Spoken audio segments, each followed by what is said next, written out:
ஓம் ஸ்ரீ குருப்பியோ நம. ஸ்ரீ மகாபரிவாஜனம் மகாபரிவாஜனம் மகாபரிவாஜனம். இன்றைக்கி தெய்வத்தின் குரல் பாகம் 5 சங்கர சரித்தம் என்ற தலைப்பில் பெரிவா சொல்கிறத மேலே வாசிக்கிறேன். இது பக்கம் 945 ஆரம்பிக்கிறது.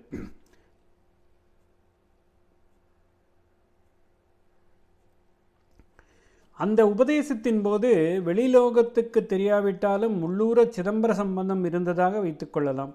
எப்படி என்றால், கோவிந்த பகவத்பாதர் யார்? பதஞ்சலி அவதாரம்தான். பதஞ்சலி சிதம்பரத்தோடு இணைபிரியாமல் சேர்ந்தவர். ஆச்சாரியாளின் குரு இப்படி என்றால், பரமகுருவான கௌடபாதரும் சிதம்பரத்தில்தான் பதஞ்சலியிடம் அவர் பதஞ்சலி ரூபத்தில் இருந்தபோதே வியாக்கரண உபதேசம் பெற்றவர். ஆச்சாரியாலோ தத்துவரீதியில் எப்பொழுதும் சிதம்பரஸ்தர். அதனால் அவரை ஞானாகாசத்திலேயே வைத்து குரு உபதேசித்ததை சிதம்பரத்தில் உபதேசித்தார் என்று எழுதிவிட்டார் என்கலாம். காசியில் தீண்டாதானின் ரூபத்தில் விஸ்வநாதரே வந்து ஆச்சாரியாலை பரீட்சித்தது, தாயாரின் மரண சமயத்தில் ஆச்சாரியால் அவள்கிட்டே போய் விஸ்ராந்தி பண்ணி புண்ணியலோகம் அனுப்பியது முதலான விருத்தாந்தங்கள் ஆனந்தகிரியத்தில் இல்லாவிட்டாலும் மற்ற புஸ்தகங்களில் இருப்பதாலும் லோக வழக்கிலும் பிரசித்தமாய் இருப்பதாலும் அவற்றையே சேர்த்து கொள்ள வேண்டியதுதான். ஆச்சாரியால் சண்மதஸ்தாபனம் பண்ணியதை விளக்கமாக சொல்கிற புஸ்தகம் ஆனந்தகிரியம்தான். ஆனாலும் பொது அபிப்பிராயத்தில் சண்மதம் என்றால் சிவன், அம்பாள், விஷ்ணு, பிள்ளையார், சுப்பிரமணியர், சூரியன் ஆகிய 6 பேரை குறித்த உபாசனை என்று இருந்தாலும் இதில் சுப்பிரமணிய மதமான கௌமாரத்துக்கு பதில் காபாலிகத்தை சொல்லியிருக்கிறது.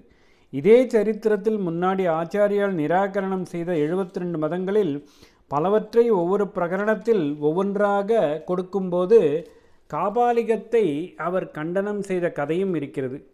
ஆனால் பிற்பாடு அவர் 5 சிஷ்யர்களை கொண்டு சைவம், சாக்தம், வைஷ்ணவம், காணாபத்தியம், சௌரம் ஆகியவற்றை ஸ்தாபித்த அப்புறம் காபாலிகரான வடுகநாதர் என்பவர் அவரிடம் வந்து தம்முடைய மதத்தையும் பரப்ப அவர் அனுகிரகிக்கணும் என்று கேட்டுக்கொண்டதாகவும், பூர்வபட்சமாக அதாவது எதிர்க்கட்சியும் என்னவென்று கொஞ்சம் தெரிந்தால் நல்லதுதானே என்கிற ரீதியிலும் வைதிக ஆச்சாரங்களை அனுசரிப்பதற்கில்லாமல் பிரஷ்டர்களாக போனவர்களை உத்தேசித்தும் அவர் சரி உன் மதத்தையும் கொஞ்சம் பிரச்சாரம் பண்ணிவிட்டு போ என்று உத்தரவு கொடுத்ததாகவும் வருகிறது. அவர் அதாவது வடுகநாதர் அப்படியே பண்ணிவிட்டு மறுபடியும் காஞ்சிபுரத்துக்கு வந்து மற்ற 5 மதங்களை பிரச்சாரம் பண்ணிவிட்டு அங்கே திரும்பி வந்திருந்த மற்ற 5 சிஷ்யர்களுக்கு பணிவிடை செய்து கொண்டிருந்தார் என்று வருகிறது. ஜனசமூகத்தில் உள்ள ஐதிஹ்யமும் கௌமாரம் உட்பட்ட சண்மதங்களை ஆச்சாரியால் ஸ்தாபித்தார் என்பதாகத்தான் இருக்கிறது. அந்த ஐதிஹ்யம் இருக்கட்டும்.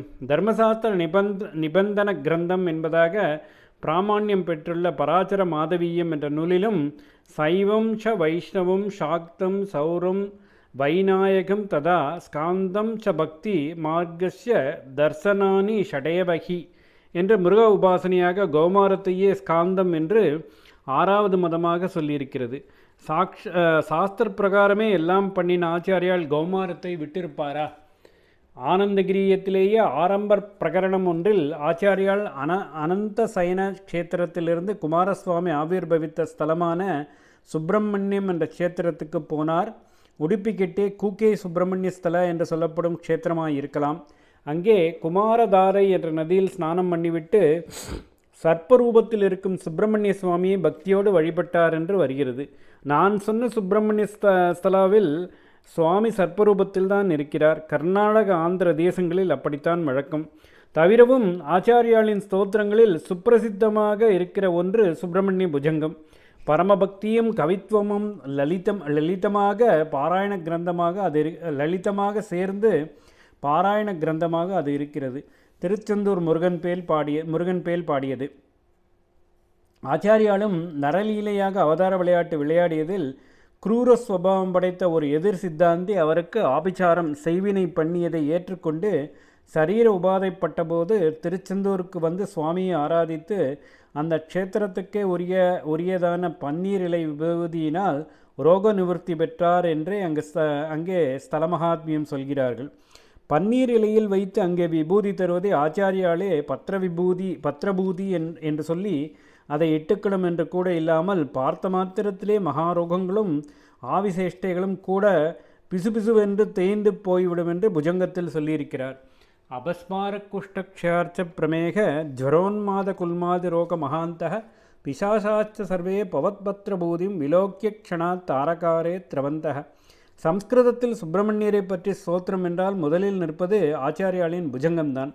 இதையெல்லாம் கவனிக்கும்போது அவர் ஷண்மதங்களில் ஒன்றாக கௌமாரத்தை ஸ்தாபித்து அடிஷனலாக காபாலிகத்துக்கும் கொஞ்சம் இடம் கொடுத்திருக்கலாம் என்று தோன்றுகிறது. இப்படியெல்லாம் தீர ஆலோசித்து பூர்வ காலத்திலும் பிற்காலத்திலும் தோன்றிய பொதுப்படையான நூல்களில் சொல்லியிருப்பவை, எல்லா நூல்களிலுமே பொதுவாக சொல்லியிருப்பவை, ஜனங்களிடம் பரவலாகவும் ஆழமாகவும் உள்ள ஐதிக்கியங்கள் ஆகியவற்றை இசைத்து பார்த்து சேர்க்க வேண்டியதை சேர்த்து எடுக்க வேண்டியதை எடுத்துவிட்டு ஆனந்தகிரியத்திலும் வியாச்சாச்சலியத்திலும் சுத்த பாடங்களை ஒருவாறு நிர்ணயம் பண்ணி இரண்டுக்குள்ளேயே ஒன்றில் சொல்லி ஒன்றில் விட்டதை ஒன்று சேர்த்து விட்டோமானால்